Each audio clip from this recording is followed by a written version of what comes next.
qu'on a créé. Je ne sais pas si c'est enregistré depuis le début. Non, c'est maintenant. Comment fait-on pour partager un agenda? Eh bien, on va dans Paramètres, Paramètres de l'agenda, Agenda. On sélectionne son agenda.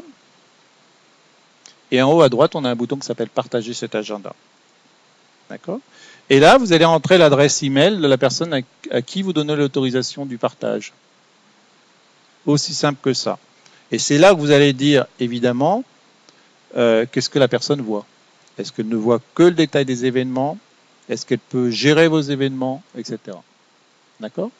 Vous avez encore les cas de tout à l'heure. Le plus en bas, c'est le moins intrusif, si on peut dire, et en haut, c'est le plus. En bas, on ne voit que on voit que la disponibilité, mais sans les détails. Là, on commence à voir les détails. Là, on voit les détails. En plus, on peut modifier. Et là, on peut modifier et donner l'autorisation à quelqu'un d'autre. D'accord? Donc, typiquement, pour mes collègues, vous voyez, je leur ai donné que l'autorisation de voir. C'est ce qu'on appelle de la lecture seule.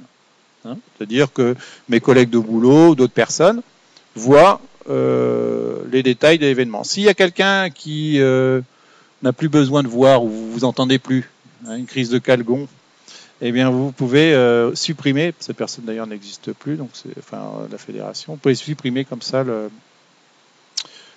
l'autorisation. D'accord? Une fois que vous avez fait ça, eh bien, ce qui se passe, c'est que vous êtes... ouais, j'ai oublié d'enregistrer. C'est exactement ce que vous voyez de l'autre côté, c'est-à-dire que vous allez avoir... Eux vont voir votre agenda comme un autre agenda ici, là. Vous voyez? Autre agenda. Voilà, ça c'est tous les agendas que je vois. J'aime bien aussi celui-là, là, que le gamin il a mis. Je vois qu'il y a un DS SVT, la veille, je lui dis, hey, t'as révisé ton DS. Il dit, pourquoi tu m'as montré ce Google Agenda? Bon, je fais pause.